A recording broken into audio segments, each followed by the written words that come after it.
Olá, comunidade ICL, seja bem-vinda para mais uma edição do Desperta ICL, hoje comigo, César Calejon, na manhã desse dia 8 de abril, terça-feira, agora precisamente 7 horas e 1 minutinho em ponto. Bom dia para você que está acordando agora, estamos no ar pelas redes do Eduardo Moreira, do ICL e pelas nossas redes afiliadas também para o Brasil e para o mundo inteiro também, por que não dizer para o mundo inteiro, né? Bom dia para você que está começando o teu dia, que está levantando, fazendo o café da manhã, ou que está na cama ainda acordando, já está no carro aí, enfrentando talvez o trânsito brabo de uma das grandes capitais do país, indo levar a criançada na escola. Vem com a gente, o dia está muito quente com notícias aí. Hoje a gente vai falar um pouco a respeito da guerra comercial, que foi começada pelo tarifaço do Donald Trump. Vamos falar também um pouco a respeito do Bolsonaro, o que acontece agora. Ele fez um ato aqui na Avenida Paulista, a questão da anistia, o julgamento que acontece a partir de agora, também novos nomes sendo julgados no STF a partir de agora, e vamos trabalhar um pouco todos esses temas com vocês ao longo da próxima hora. Eu estou substituindo o Panunzio hoje, difícil missão de substituir meu queridíssimo Panunzio, um beijo para ele, em breve ele estará de volta aqui com vocês, tá bom? Gente, vamos começar aqui, Alex, como é tradicional. Aliás, bom dia, Alex, para você também, tudo bem? Como é que você está, meu querido? Bom dia, Calejon, tudo ótimo, e você, como está? Bem-vindo novamente. Eu tava louco para falar de futebol com você hoje, mas aparentemente não temos nenhuma grande novidade no meio futebolístico, verdade, Alex? Isso é verdade, ontem não teve nada. A única coisa que eu estou acompanhando é a Kings League, que é o campeonato do YouTube, e hoje tem a Libertadores com Botafogo e Carabobo, e alguns times da Sul-Americana como o Corinthians também jogando. Bem-vindo, Calejon, novamente, bom programa. Obrigado para nós, Alex. Vamos lá. Querido, vamos começar aqui com a meteorologia, tá? Para essa semana tem alerta de chuva e muita água, então tem aqui o Instituto Nacional de Meteorologia divulgando o informativo meteorológico para essa semana de 7 a 14 de abril. Tem previsão de chuva concentrada em grande parte da região norte, região nordeste, oeste da região centro-oeste e sul da região sul, tá? Durante essa semana, portanto, que começou ontem, os acumulados nestas áreas podem ultrapassar 80 milímetros, conforme essa figura aqui, que vocês veem aí, principalmente no sul e no norte do país, região centro-oeste aqui também, muita água, então fiquem atentos, tá? Se você me escuta de alguma dessas regiões, fiquem atentos. Já no interior da Bahia, Alagoas, Sergipe, Pernambuco, além do norte de Minas Gerais, leste de Goiás e oeste de São Paulo, a tendência é de ocorrência de chuvas com acumulados abaixo de 20 milímetros, esses tons em azul que vocês veem no mapa aqui. É bastante água, mas nada que seja assim muito preocupante. Na região norte, o destaque vai para o Amazonas, Pará, Amapá, Roraima e o norte de Rondônia, onde os acumulados de chuva poderão ultrapassar os 60 milímetros. Aí a coisa já começa a ficar mais preocupante, tá? Na região nordeste, a atuação da zona de convergência intertropical vai favorecer volumes significativos no norte do Maranhão e do Piauí, litoral do Ceará. No centro-oeste, a previsão é de chuvas mais localizadas sobre o Mato Grosso e o oeste do Mato Grosso do Sul, com volumes que podem superar os 50 milímetros. Nas regiões sudeste e sul, as chuvas podem oscilar entre 20 e 30 milímetros no sul de Minas Gerais e acima dos 50 milímetros em grande parte do Rio Grande do Sul e Santa Catarina, tá bom? Então, essa é a atualização do que a gente tem de meteorologia para essa semana. Ao que tudo indica, deve fazer, não vai estar tão quente, né? A gente já está entrando aí, está no outono já, então aquelas temperaturas mais altas do verão já foram superadas e a gente deve ter climas mais amenos ao redor do Brasil, tá bom?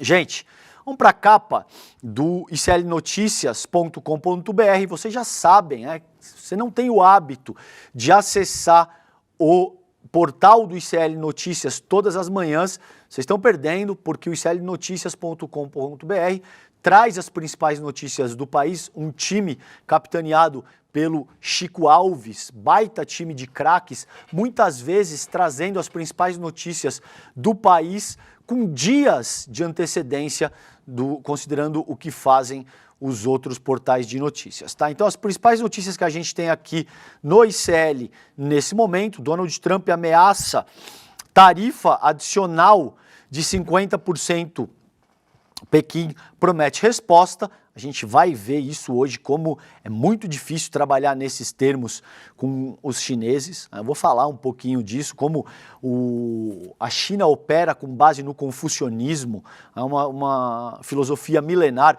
É muito difícil, gente, intimidar os chineses nesse contexto que o Donald Trump está tentando avançar. A gente vai ver um pouquinho isso a seguir. A gente tem aqui ainda: corrente de solidariedade tenta tirar Asma dos bombardeios de Gaza. Esse é um texto da Heloísa Vilela. A Elo Vilela é a principal jornalista do país, jogando luz sobre o genocídio israelense / estadunidense em Gaza, que aí já se vão mais de 500 e tantos dias, se eu não me engano, quase 2 anos daqui a pouco, de massacre em Gaza. Dezenas de milhares de mulheres, de crianças, de homens sendo massacrados sistematicamente pelo exército israelense, né? E basicamente com a conivência do mundo inteiro, né? Das democracias liberais que se diziam orientadas pelos direitos universais humanos, declaração a Carta das Nações Unidas e esse tipo de coisa. Então a gente vem acompanhando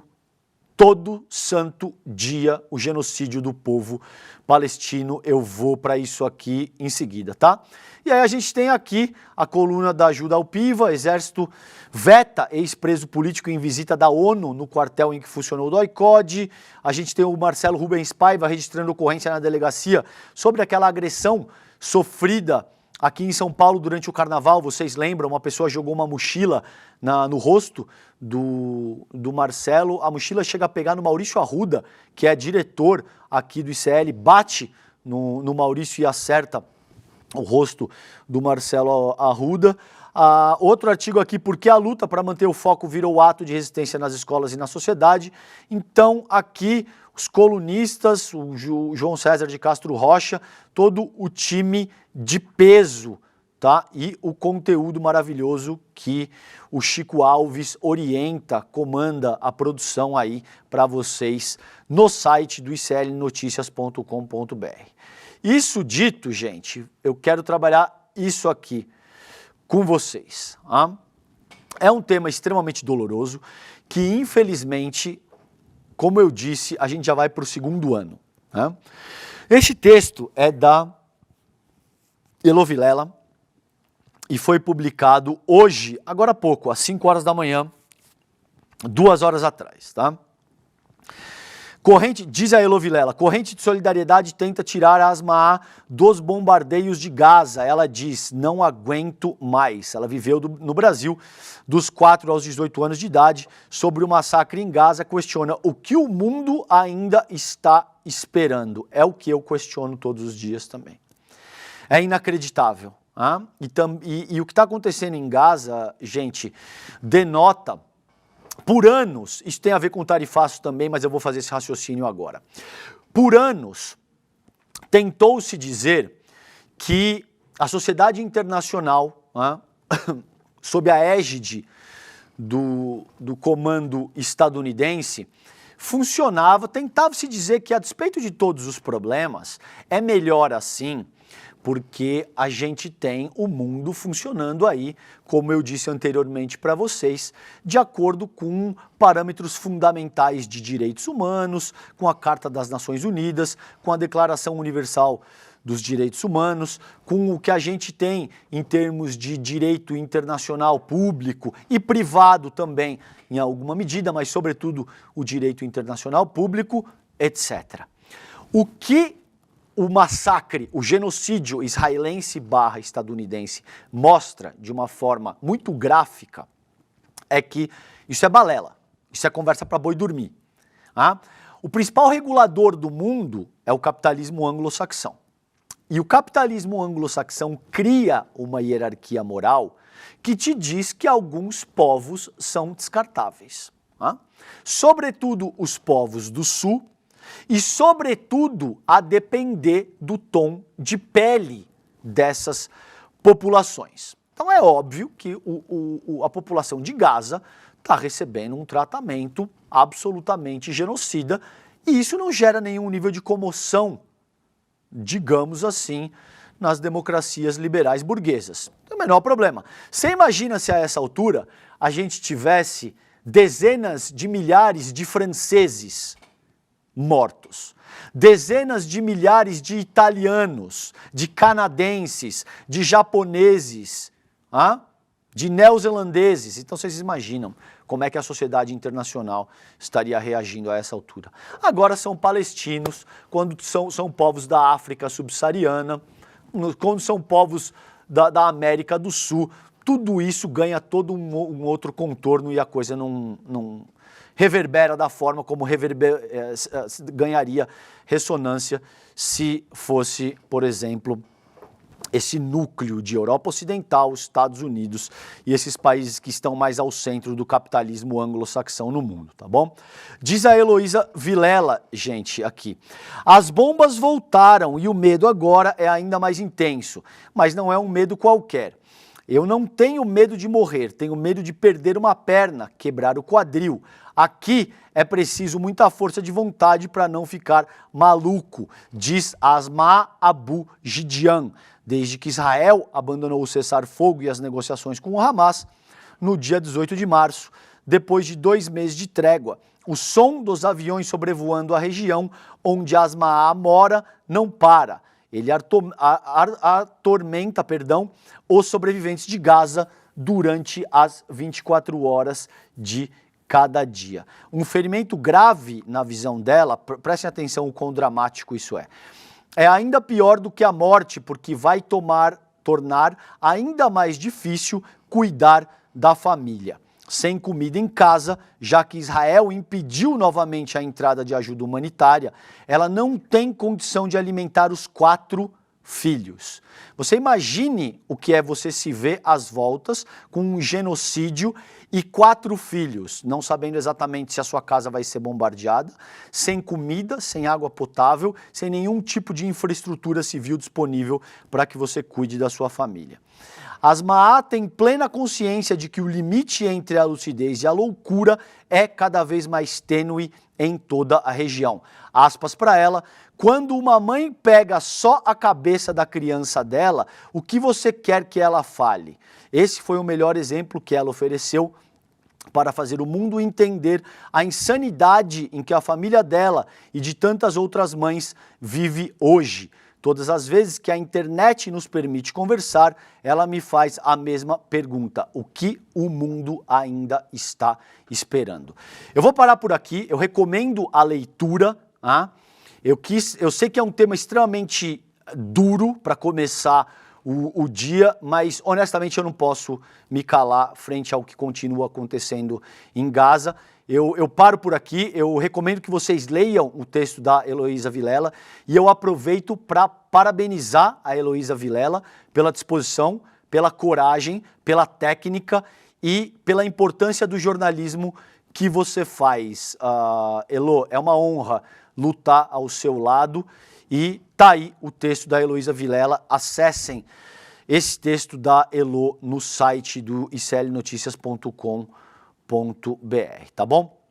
Gente, mas vamos dar uma girada aqui, antes da gente ir para o tema central, que é o tarifaço do Trump, que está gerando uma incerteza generalizada no mundo.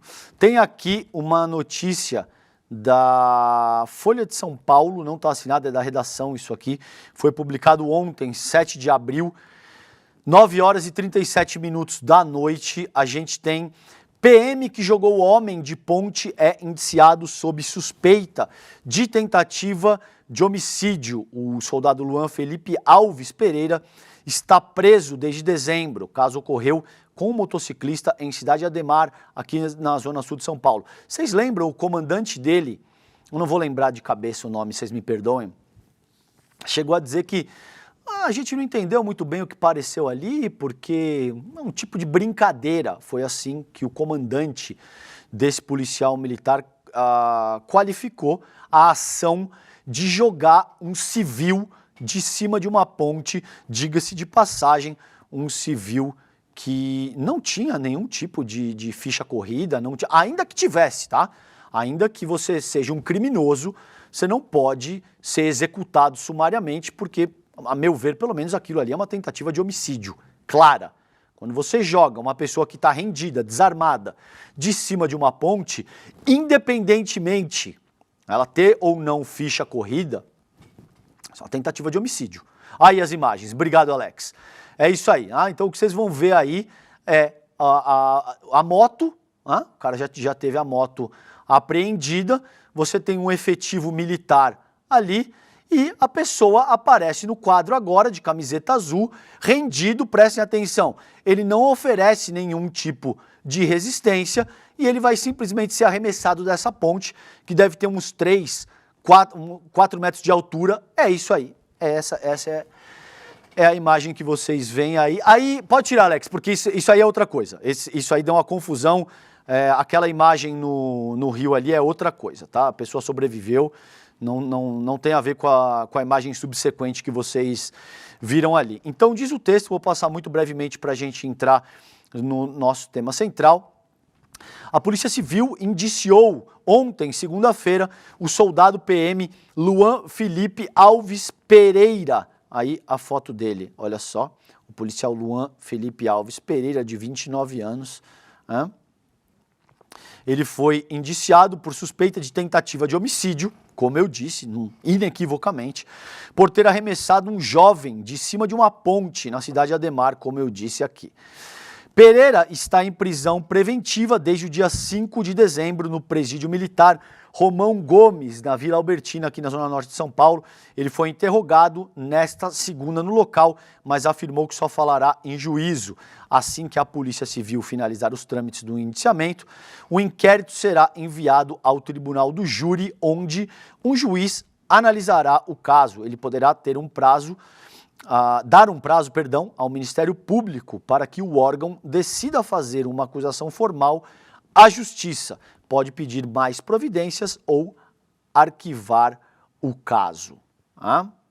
Então, gente, é importante, eu quis passar isso com vocês, porque é importante que a gente esteja a par do que está acontecendo aqui. Evidentemente, tem um nível de pressão popular e de escrutínio público que mexe o ponteiro de como casos assim se desenrolam. E eu não sou advogado, operador do direito, eu não sou jurista, formulador de doutrina, muito menos, mas me parece que é um caso inequívoco de tentativa de homicídio. Aí precisaria entender se aplicam agravantes, se tem qualquer tipo de qualificação por motivo torpe, impossibilidade de defesa. Precisaria conversar com um especialista, eu não vou me atrever a fazer isso aqui, mas é um caso que a gente vai ficar de olho, essa questão do PM que jogou um homem de cima da ponte, tá bom? Gente, vamos voltar aqui para o site do ICL Notícias agora para falar sobre o nosso tema central de hoje, que é o Trump levantando uma muralha tarifária e reescrevendo regras do comércio global, diz o Jan Bremer, que é o fundador da consultoria Eurásia, que é uma instituição muito forte aí nesse contexto de discussão de geopolítica global. Abre aspas pro Bremer, o presidente Trump se tornou o principal disruptor do consenso de Washington. Eu tenho certeza que vocês já ouviram muitas vezes esse termo, mas como a gente sempre se propõe a trabalhar pensamento crítico aqui no Desperta e no ICL de uma forma mais ampla, eu quero mostrar isso aqui, Alex, os 10 pontos centrais do que o John Williamson, que é talvez o principal formulador, o cara que cunhou, aliás, o termo consenso de Washington, determinou para esse parâmetro. São 10 pontos principais, muito brevemente, vamos dar uma olhada nisso. Disciplina fiscal, evitando grandes déficits fiscais em relação ao PIB, você vê que já não é o caso, já não se aplica para os Estados Unidos, por exemplo, que opera deficitário. Ah, mas aí tem a questão do dólar, César, que é a principal moeda do mundo. Sim, não vou descer nesse detalhe, só estou, de fato, me atendo aos fatos. E eu vou explicar o porquê para vocês em seguida. 2. Redirecionamento dos gastos públicos de subsídios para uma ampla provisão de serviços essenciais, pró-crescimento e pró-pobres, depende pobre da onde, como educação, saúde e investimento em infraestrutura, reforma tributária, ampliando a base tributária e adotando alíquotas marginais moderadas, taxas de juros determinadas pelo mercado. Então, como é que isso vai orientar a pobre? O mercado no Brasil, você tem 6 milhões, mais ou menos, o último dado da B3, se eu não me engano, era esse. 6 milhões de pessoas que investem, num país com 210, mais ou menos, 210 milhões de pessoas e uma força de trabalho, uma população de, sei lá, 103, 104 milhões de pessoas. Então, é uma parcela ínfima, que de fato investe no mercado de capitais. Isso que eu estou te falando de uma forma mais ampla. Quem manda no mercado mesmo é assim, talvez o 0,1% daí para baixo, 100 mil pessoas na melhor das hipóteses, tá? Taxas de câmbio competitivas, livre comércio, guardem isso que eu quero trabalhar isso com vocês, livre comércio. Nunca houve livre comércio no mundo. Se vocês pegarem a história de todas as superpotências que hoje são economias fortes no mundo, todas, gente, invariavelmente, investiram na indústria nascente e adotaram medidas protecionistas, em alguma medida. Se vocês pegarem, por exemplo, a Guerra de Secessão nos Estados Unidos, houve uma questão protecionista fortíssima, o do Lincoln, por exemplo, porque o Norte queria tarifas e o Sul não, a despeito da grande abordagem que foi utilizada nesse contexto, foi o fim da escravidão. Se vocês pegarem o que Henrique VII fez, por exemplo, com a indústria têxtil da Índia, no Reino Unido, se vocês pegarem o que foi o colbertismo na França, os Guilherme fizeram na Alemanha, enfim, toda grande economia que hoje está consolidada adotou algum nível de tarifa, protecionismo, investimento em indústria nascente.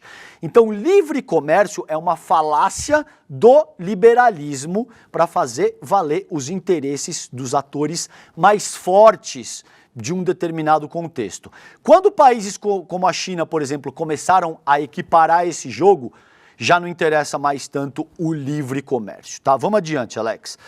Liberalização do investimento estrangeiro direto interno, privatização de empresas estatais, desregulamentação e segurança jurídica para direitos de propriedade. Então, quando o Ian Bremmer está dizendo aqui, o presidente Trump se tornou o principal disruptor do consenso de Washington, é isso que ele está dizendo aqui. Vamos avançar um pouco pro texto do ICL Notícias.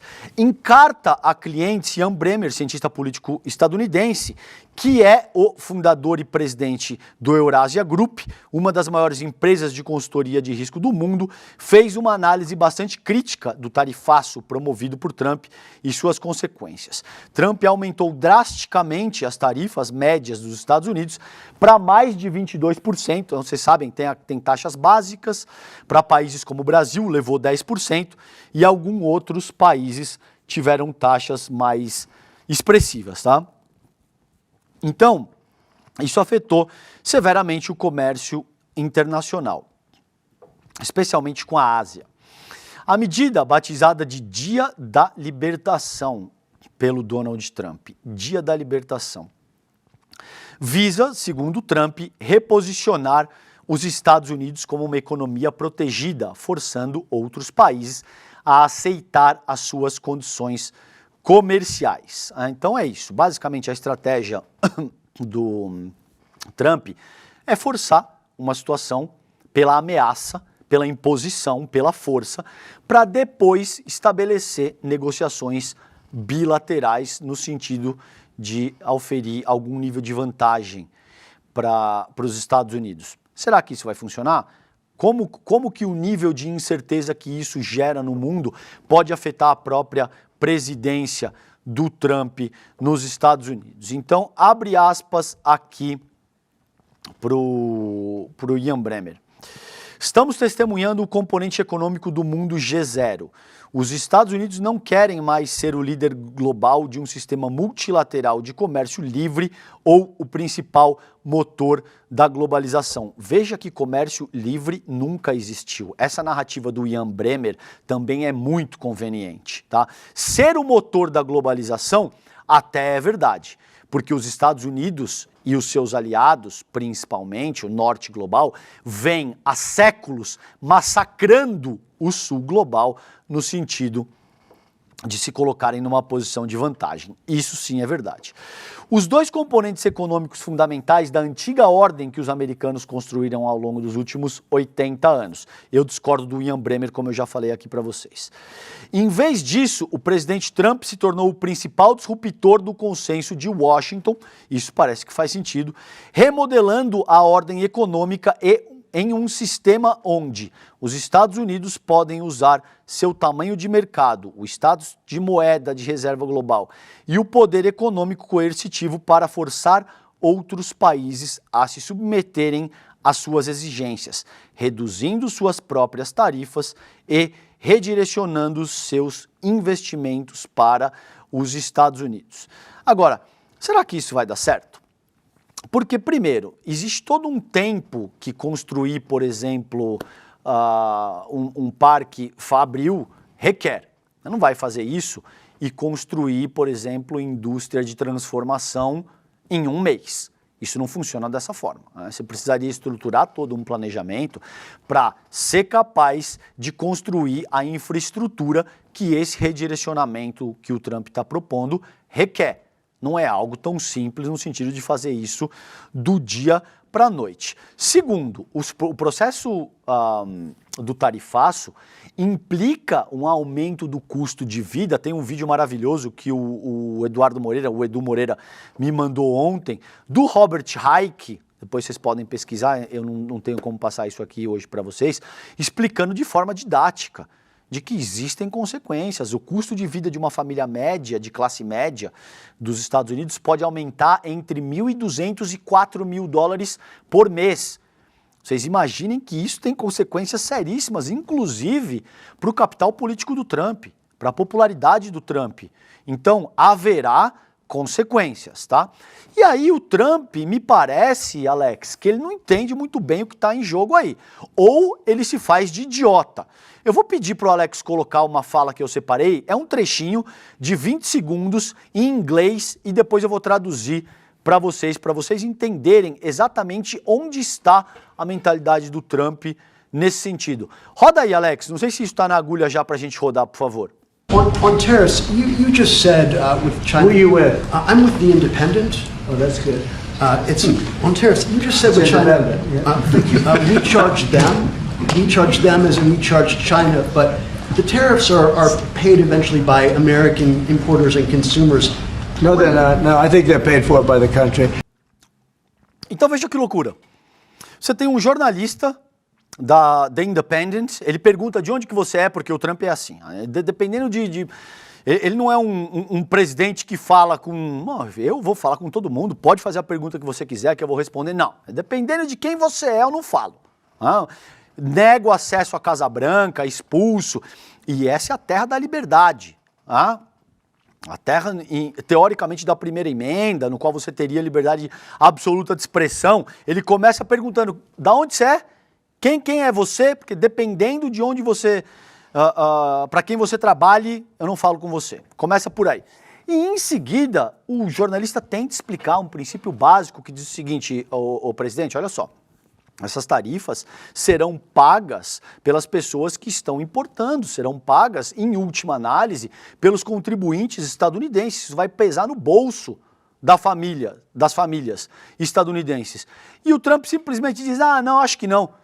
Acho que quem paga o tarifaço, Alex, são os países. Ou seja, é quase conversar com uma criança que te diz... Eu sei que é difícil acreditar que um presidente estadunidense tenha um raciocínio tão circunscrito, tão raso, tão infantil, mas de fato essa foi a resposta que ele deu para o jornalista. Não, acho que não. Acho que quem paga são os países. Evidentemente, numa guerra tarifária, não tem vencedores. Todo mundo vai pagar, existem consequências de todas as ordens e a coisa pode escalar para um nível sem precedente, que já é o que está acontecendo.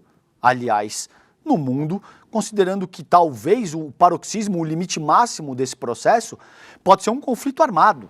Né? Isso pode ser o princípio, aliás, de algo muito mais sério que a gente vê se desdobrando no horizonte, tá? Sim. E por que... Ô, Calejão, Fala, Paulo querido. Runi falou assim, Trump vive no mundo da lua. Incrível, né? Pois é, porque o nível de... É pueril, é ingênuo a um nível que faz assim... Muita gente... Pessoal, por que eu trouxe isso para vocês? E perdão pelo áudio em inglês, inclusive. Mas por que eu trouxe isso para vocês nesse momento? Porque tem muita gente, Alex, se perguntando o seguinte, cara... Qual é o objetivo final desse sujeito? Ele tem um plano, ele é um aloprado que não sabe muito bem o que está fazendo. Como eu vejo, e eu posso estar errado, tá, gente? O Trump tem um plano de poder pessoal que ele bota acima dos próprios interesses nacionais dos Estados Unidos. Então ele quer ser percebido como uma figura forte. Não é por acaso que ele usou um vídeo de inteligência artificial, Alex, para emular uma estátua dele de ouro de 4, 5 metros de altura em Gaza. Não é à toa que ele lançou um Gold Card, Alex, que custa 5 milhões de dólares e dá a condição das pessoas que o adquirirem viver legalmente nos Estados Unidos com a cara dele. Sim. Não é à toa que quando ele está falando do tarifaço, ele diz, quando eu era jovem, e eu era um jovem muito bonito, muito charmoso. Você entende o tipo de coisa? Assim, é um sociopata, é um narciso de último nível que está, de fato, utilizando o império estadunidense para avançar a sua própria agenda. E ele quer ser percebido como um presidente durão, que mudou o jogo, que foi capaz de fazer a manutenção da hegemonia estadunidense num momento de derrocada do império dos Estados Unidos. Agora, será que ele sabe o que ele está fazendo? Ou será que ele só está catalisando esse processo de derrocada estadunidense? Essa é a questão nesse momento. Agora, quando eu digo para vocês que existem consequências, é disso aqui que eu estou falando. Olha só, Alex. China diz que lutará até o fim contra tarifas de Trump. Caminho errado. Gente, deixa eu dizer uma coisa para vocês que isso eu tenho certeza. Não é uma boa estratégia ameaçar os chineses. Não é uma boa estratégia tentar coagir os chineses com base em intimidação, medo e uso da pura força. Isso não vai funcionar com a China como funciona com a Europa Ocidental, como funciona com outros países menores que não têm condição de se defender do abuso estadunidense. A China é outra coisa. Com a China é um outro jogo, vocês podem ter certeza. Então, diz aqui o texto da colega Beatriz Gomes, do UOL. Isso aqui foi publicado ontem, dia 7 de abril, 11 horas da noite, 10h59. O Ministério do Comércio chinês afirmou hoje, que é amanhã, já de terça-feira aqui, que lutará até o fim, aspas, tá? Contra as tarifas impostas pelo governo Trump. A manifestação ocorre horas antes do prazo dado pelo republicano para o país asiático desistir de retaliá-los. Porque tem isso, o Trump, além dele colocar as tarifas, a gente teve, acho que é o Scott Bessent, que é o secretário do Tesouro, não lembro de cabeça, mas acho que é Scott Bessent, o secretário do Tesouro estadunidense, com uma fala super arrogante, Alex. Além das tarifas, cara, esse cara vem a público e diz o seguinte: não ousem retaliar. Sentem-se, absorvam o tapa na cara que vocês acabaram de levar e fiquem quietinhos. O que você acha que é mais provável, Alex? Eu te agredi e não falar nada e você ficar quieto, ou eu te agredir e ainda botar o dedo na sua cara e mandar você calar a boca e você ficar quieto? Acho que é a segunda opção, É que é o que ele tá pensando. Não, é muito menos... Se eu te ameaço, além de tudo, eu tô te humilhando, Alex. Sim. Além do tapa na cara, você vai ter que engolir o tapa na cara e a humilhação. Não é só o tapa na cara, você entende o que eu tô te dizendo? Entendi. Nesse contexto é a mesma coisa. Eles acharam que além de dar o tapa na cara, seria uma boa ideia humilhar as nações dizendo: "Shh, fiquem quietinhos, porque senão vai ser pior para vocês." E aí, quando eu vi isso, eu falei, bom, se tinha alguém pensando em ficar quieto, Alex, agora não vai ficar mais. Agora eles vão responder. A União Europeia ainda está tentando ali, sabe, está tergiversando, vamos responder, mas talvez não. Você tem, acho que, França e Alemanha, tá um pouco dividido. Você tem países que estão mais inclinados a responder de uma forma mais agressiva, e você tem outros países que estão inclinados a adotar uma postura mais submissa ao trumpismo, tá? Então, tá aí, a China voltou a dizer que tomará qualquer contramedida para salvaguardar os seus direitos. Ô Alex, fecha o teu áudio, querido, por favor, porque o teclado acho que está... Obrigado, querido. A China voltou a dizer que tomará qualquer contramedida para salvaguardar os seus direitos e interesses diante do aumento das tarifas dos Estados Unidos. A manifestação divulgada pela agência estatal chinesa Xinhua foi realizada por um porta-voz do Ministério depois que o Trump ameaçou colocar uma tarifa adicional de 50% sobre as importações chinesas. Isso pode acontecer nas próximas horas.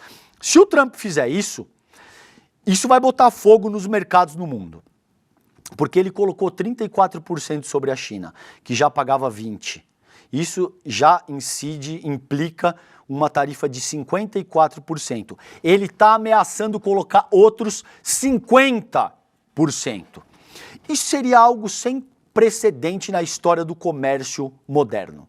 Pode acontecer ao longo das próximas horas, tá? Então, tá aí a China dizendo que lutará até o fim se o lado dos Estados Unidos estiver empenhado em seguir o caminho errado. Há algumas semanas, a China, Alex, já disse assim: os Estados Unidos podem se preparar. Porque se vocês quiserem guerra tarifária, se vocês quiserem guerra tecnológica ou se vocês quiserem qualquer outro tipo de guerra comercial, Pequim não vai se furtar. Pequim não vai correr desse embate. Então, assim, basicamente traduzindo para o português popular, é o seguinte: pode vir quente que eu estou fervendo. É isso que a China está dizendo. Pode vir quente que a China está fervendo. Eles não estão contemporizando, eles não estão adotando nenhum tipo de medida mais diplomática nessa medida. Pequim está com uma linguagem diplomática que eu nunca vi. Acompanhando a sociedade internacional por quase 20 anos agora, eu nunca vi nada parecido com isso. Oi. Você acha que algum outros países vai se manifestar além de Canadá e China? Ou por conta dessas coisas que o Trump está fazendo, eles vão segurar um pouco a onda? Não, eu acho que é muito provável, Alex. Eu não vejo outros países deixando isso barato. É óbvio que, a depender do nível de coesão e de unidade que esses países conseguirem estabelecer para agir em bloco, isso dá uma capacidade maior de resposta. Né? Você não tem, por exemplo, é muito difícil para um país como o México ou até para um país como o Brasil responder nesse mesmo tom que Pequim respondeu, porque a gente não tem um PIB gigante. Acho que o PIB da China hoje deve ser de 17, 18 trilhões de dólares, tá? Então, evidentemente existe... Isso mesmo. É isso, né? 17,79 trilhões de dólares. É isso aí. Então, assim, não tem... O do Brasil está na casa dos 2 trilhões. É 8 vezes menor do que o PIB da China. Então, existem questões materiais e expressões de força e poder que invariavelmente são respeitadas quando desse tipo de tomada de decisão.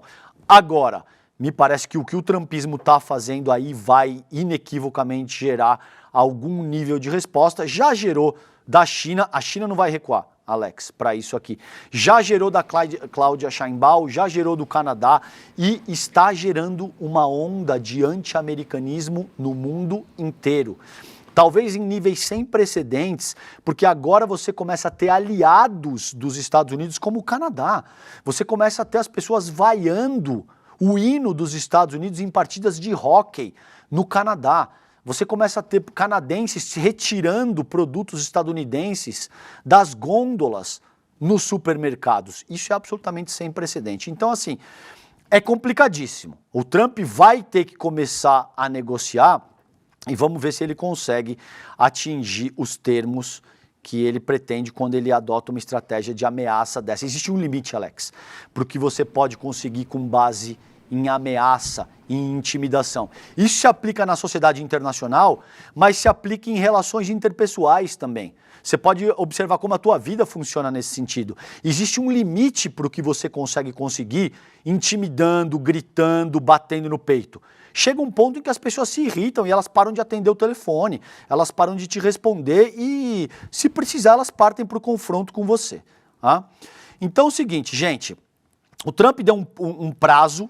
Ele disse que a China tem até o meio-dia de hoje, dessa terça-feira, para recuar das tarifas retaliatórias de 34% impostas contra os Estados Unidos. Após essa manifestação, a China disse aí que não vai voltar atrás e que não vai ceder a ameaças. Aí o Trump ameaçou colocar mais 50% nessas tarifas e diz o seguinte: nós estamos na Casa Branca e não vamos deixar isso acontecer.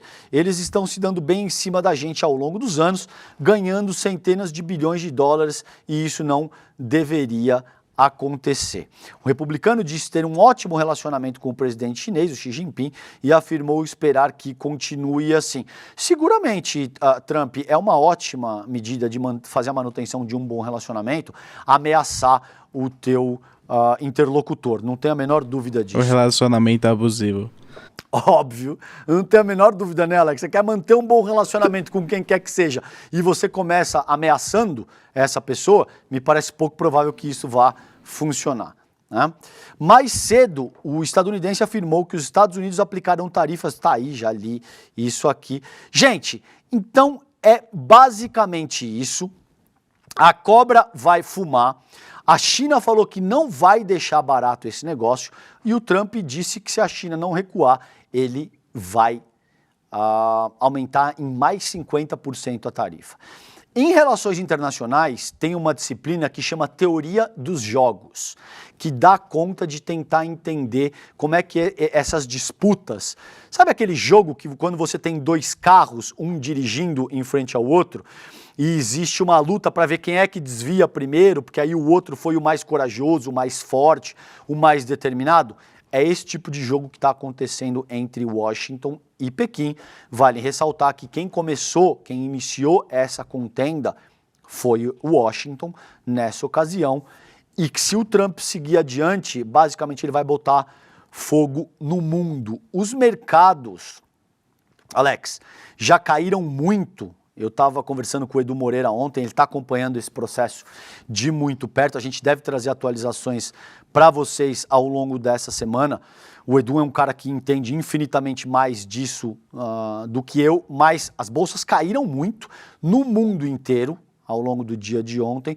Só que hoje elas já se recuperaram alguma coisa com a sinalização do Trump em negociar. Então, essa notícia da Folha de São Paulo foi publicada meia-noite agora, do dia 8 de abril. Bolsas asiáticas fecham em alta nessa terça-feira, hoje, com sinais de negociação com Trump. Principais bolsas europeias também registram alta na abertura após as perdas da véspera. Agora, vocês imaginam o que vai acontecer aí, Alex? Se hoje existe um sinal de recuperação e o Trump enfia mais 50% de taxa na China e Pequim vai retaliar com outros 50%, porque eles já disseram, vai ser teoria da reciprocidade. Desde o começo desse processo, Alex, está gravado no N1, eu fiz essa análise. Eu falei, olha, um conceito basilar das relações internacionais é a teoria da reciprocidade, Alex. Via de regra, a teoria da reciprocidade funciona da seguinte maneira. Você começa colaborando com a pessoa e se a pessoa continua o processo de colaboração, você dá sequência no que se torna um círculo vicioso. A recíproca também é verdadeira. Se a pessoa te agride, você responde na mesma medida. Se ela mantém a agressão, você vai dar continuidade ao que se torna um círculo vicioso e não virtuoso, nesse caso. Eu posso estar errado e a gente vai ver, mas ao que tudo indica, é o que está se desenhando no mundo, gente. O que está se desenhando no mundo é um círculo vicioso de uma guerra tarifária que deve explodir os mercados nos próximos dias e semanas. Então vamos ver porque aqui, o que está dizendo essa notícia da Folha é o seguinte, as ações asiáticas fecharam em alta hoje, um dia depois de registrarem mínimas recordes diante de incertezas sobre o tarifaço global anunciado pelo presidente Trump. A recuperação foi de mais de 6% após queda de 7,8% no dia anterior. Então, é esse nível de incerteza que o tarifaço do Trump está gerando no mundo. Um dia cai 6%, no outro dia sobe 7%, aí as pessoas tentam entender se ele vai taxar em mais 50%, não vai, como é que isso... Isso arrebenta o principal parâmetro para o comércio internacional, que é a previsibilidade. Você imagina se você é um empresário que está fazendo alocação de recurso, se está fazendo provisionamento daquilo que você deve ou não comprar e você se vê confrontado com esse nível de incerteza. Aliás, tem investidor mestre aqui, eu já vou falar disso mais para o fim do programa. Fundamental, sobretudo em momento de tanta incerteza, um investidor mestre que o Eduardo Moreira vai ministrar para a gente. Você quer falar, Alex? Sim, e lembrando que essa loucura que está no mercado, nós temos o mercado de investimentos com a Débora Maganha e o Diego, que eles estão trazendo apurações em tempo real, então acompanhe que é das 11 até 11h30 na nossa grade do ICL. Muito bem colocado, é isso aí, as análises sempre precisas do nosso programa aqui na grade do ICL, tá? Então, as ações da bolsa japonesa, o Nikkei, terminaram com ganhos de 6,02%, graças às altas das empresas de tecnologia e à perspectiva de negociação entre Japão e Estados Unidos sobre as tarifas, né? Na segunda-feira, o Trump indicou o Japão como um dos países no caminho para negociar um acordo comercial após a imposição das tarifas. Ele conversou pela manhã com o primeiro-ministro Shigeru Ishibai, e diz que vai receber um time de negociadores de Tóquio. O secretário do Tesouro, o Scott Bessent, que eu falei para vocês, publicou no X que foi escolhido para liderar as conversas com o país asiático. O índice Hang Seng de Hong Kong subiu 2% após sofrer o pior dia desde 1997. O índice CSI 300, que reúne as maiores companhias listadas em Xangai e Shenzhen, na China, avançou 1%. Tá? As principais bolsas europeias também abriram em alta após as grandes perdas da véspera. A Bolsa de Londres subiu 1,27%, a de Paris 1,41%, a de Frankfurt 0,86%, a de Madrid 0,95% e a de Milão 1,73%, tá? Então, basicamente é isso aí. Você tem o Conselheiro Econômico Nacional da Casa Branca, o Kevin Hassett, com a mesma ladainha de que após décadas e décadas de supostas injustiças com os americanos, seria difícil convencer Trump a assinar um acordo. A mesma ladainha que o Trump vai avançar de que os Estados Unidos foram vítimas de um processo de exploração. Acreditem ou não, eles ainda se colocam como vítimas de um processo exploratório. E aí, gente, tem esses 10 minutinhos finais, eu quero trabalhar com vocês algo que eu acho que é importante, porque o Trump é muito hábil no sentido de trabalhar com diversionismo, no sentido de ocupar os espaços midiáticos de uma forma permanente. E tem um escândalo que foi pouco explorado aqui, que é o escândalo do Signal. Você ouviu falar disso, Alex? Sabe o que é o escândalo do Signal nos Estados Unidos?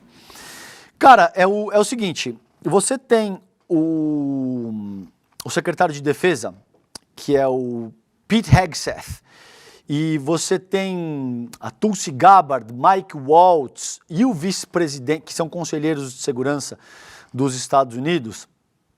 A Tulsi Gabbard, eu não lembro exatamente de cabeça qual é o cargo certinho dela, mas ela atua ali como oficial de alta patente, considerando processos de guerra e de segurança nacional dos Estados Unidos. E o J.D. Vance, que é o vice-presidente estadunidense, envolvidos num baita escândalo, Alex, no qual eles estavam organizando um bombardeio aos Houthis no Iêmen, e eles, sem querer, pelo menos é isso que tem sido dito, colocaram um jornalista num grupo de Signal. Você sabe o que é o Signal, né? Aquela rede social que atua mais ou menos como um WhatsApp ali.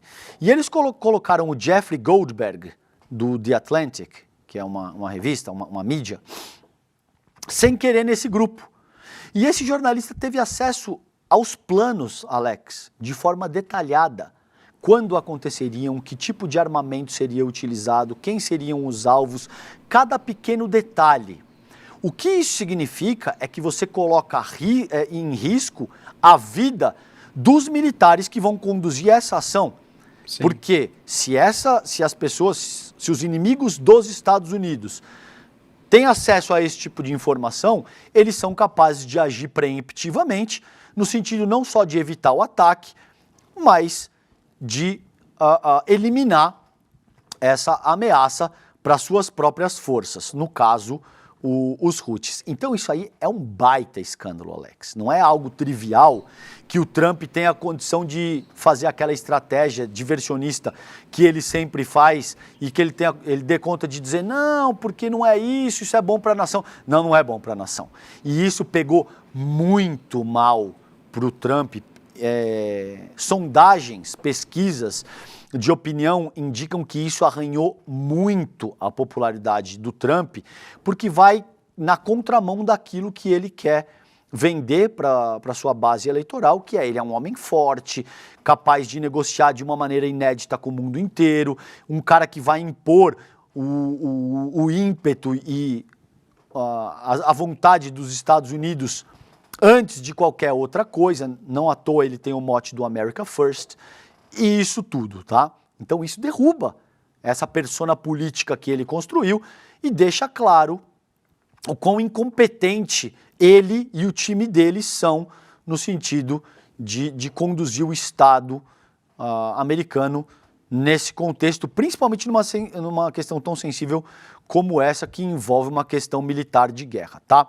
E aí, eu trouxe isso aqui porque me parece que o Trump está fazendo fumaça. Ele está fazendo fumaça porque ele quer esconder esse caso, esse escândalo do Signal, tá? Conselheiro de Trump salvou o contato errado ao vazar segredos militares dos Estados Unidos. Jeffrey Goldberg foi incluído por engano em grupo com integrantes do governo e teve acesso a informações sigilosas. Então, o conselheiro de Segurança Nacional dos Estados Unidos, o Mike Waltz, incluiu por engano o editor-chefe da revista... Gente, eu vou falar um negócio para vocês. Ele incluiu por engano o editor-chefe da revista The Atlantic, o Jeffrey Goldberg, em um grupo na plataforma Signal, que reunia várias autoridades do país depois de ter cometido um erro ao salvar o contato do jornalista, segundo o jornal britânico The Guardian. O caso, considerado um escândalo no governo Trump, levantou preocupações relacionadas à segurança das informações compartilhadas entre autoridades estadunidenses. O jornalista teve acesso de forma antecipada a informações sobre ofensivas das forças dos Estados Unidos contra rebeldes Houthis, tudo no Iêmen, tudo isso que eu já falei para vocês, tá? Então eu só quis colocar isso porque existe uma chance enorme, Alex, do Trump estar levantando a fumaça porque ele sabe que esse caso é muito ruim para ele. Então a gente até pode ver ele causando essa questão das tarifas para depois voltar atrás, para causar todo um pretexto de caos e de alguma maneira conseguir camuflar essa questão do Signal que é muito deletéria para a presidência dele, tá bom?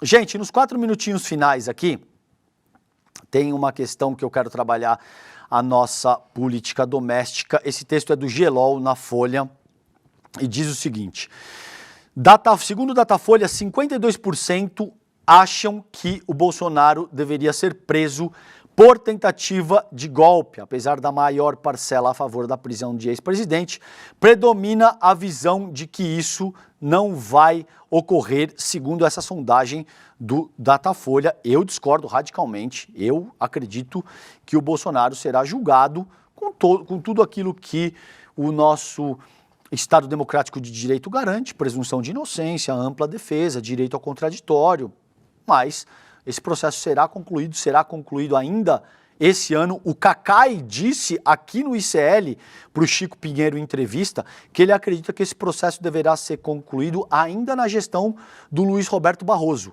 ainda com o Barroso presidindo o STF, o que deve acontecer no máximo até setembro, tá? Então, tem isso aí, é a opinião de 52% dos brasileiros, que ele deve ser preso, outros 42% dizem que ele não deve ser preso e 7% não souberam responder. A gente vai trabalhar isso seguramente de uma forma um pouco mais integral no N1, que está começando daqui a 3 minutinhos, então eu só quis registrar isso no Desperta hoje com vocês. Além disso, outro registro aqui muito breve, antes da gente chamar o marketing, Alex, é que o STF começa o julgamento de 17 novos réus por incentivarem atos do 8 de janeiro. Eles não depredaram os prédios dos 3 poderes, mas participaram da incitação aos crimes direto do quartel-general do Exército em Brasília. Esse texto é do colega Pablo Giovanni, no Metrópolis, foi publicado ontem, 12h58. Então, a primeira turma do STF julga 17 acusados pelos crimes de incitação ao crime e associação criminosa aos atos antidemocráticos do 8 de janeiro. O julgamento ocorre no plenário virtual desde sexta-feira, dia 4, de acordo com a PGR. Os réus participaram do acampamento em frente ao quartel-general do Exército em Brasília, onde eles incitaram a prática de atos que visavam a abolição do Estado Democrático de Direito e a destituição do governo. Tentaram dar um golpe de Estado, queriam assassinar efetivamente o Lula, o Alckmin e o Xandão, tá? Gente, e por fim, muito brevemente, 30 segundos, só para deixar isso registrado também, Alex, tem a questão do PL da anistia. Houve um ato aqui em São Paulo, um ato um pouco maior do que de Copacabana, mas não foi suficiente para mexer na agulha de como isso está dado, e a resposta do Hugo Mota ao ato bolsonarista foi de ali contemporizar e tal, mas muito brevemente ele disse que não vamos ficar restritos a um só tema, vamos levar essa decisão ao Colégio de Líderes, vamos conversar com o Senado e com os poderes judiciário e executivo para que uma solução de pacificação possa ser dada. Ou seja, existe esse contexto e disputa, ao que tudo indica nesse momento, parece pouco provável que vá passar a anistia. Se passar pela Câmara, tem Senado, se passar a anistia, tem veto, se derrubar o veto, vai bater no STF. Esse é o contexto que se dá nesse momento. Gente, nesse momento de insegurança, olha aqui, ó, investidor mestre, meu povo, entra aí agora. despertaicl.com.br, aqui, despertaicl.com.br. Não tem ninguém que manja mais desse negócio do que o Edu Moreira. Ele vai dar uma aula de como é que você pode investir o seu dinheiro, sobretudo num contexto de tamanha insegurança dos mercados globais que a gente vive nesse momento. Nessa terça-feira, dia 15 de abril, 8 horas da noite, o Edu vai dar uma aula. O Edu, cara, ele fica o ano inteiro preparando esse negócio. É absolutamente imperdível. Se vocês fossem adquirir isso em qualquer outro lugar, isso custaria uma pequena fortuna. E o Edu organiza esse conteúdo de uma maneira fácil, didática, objetiva. Você não precisa ser nenhum especialista ou ter milhões de reais para investir, tá bom? Imperdível, tá aí. Entra agora, antes de começar o N1. É rapidinho, você entra aí e faça sua inscrição aqui, ó, despertaicl.com.br, tá bom? Gente, com isso eu encerro o Desperta de hoje. Vocês ficam agora com o ICL Notícias, primeira edição, tá bom? Beijo grande pra vocês, fiquem bem, tchau, tchau. Você sabe qual foi uma das notícias que mais chocou todo mundo que eu conheço dos últimos meses? Aquela que dizia que 95% das previsões dos analistas de mercado em relação à economia foram erradas. Para mim isso não é novidade nenhuma, né? Passei mais de 20 anos no mercado financeiro e eu sei que a maior parte das indicações, das previsões, são feitas para fazer com que as pessoas comprem determinados produtos ou invistam em determinadas coisas que são lucrativas para os bancos. Os bancos estão muito preocupados em acertar, não, mas a gente aqui está preocupado com isso. Nos últimos anos, a gente acertou mais do que todo mundo nas previsões que a gente fez. E para isso, a gente precisa de ciência e de independência. E o que quer dizer essa independência? Quer dizer que a nossa maior preocupação é que você aprenda e não que a gente ganhe dinheiro com o que você vai fazer de investimento. Eu preparei uma aula absolutamente democrática e revolucionária. Em menos de uma hora, eu vou ensinar a você todo o básico do mundo dos investimentos e das finanças. Pode chamar todo mundo de casa para assistir, que todo mundo vai poder aproveitar essa aula. Vai acontecer no dia 15 de abril, uma terça-feira, às 8 horas da noite. Assiste a aula comigo, se divirta com a aula e nunca mais caia nessas armadilhas dos bancos e das corretoras.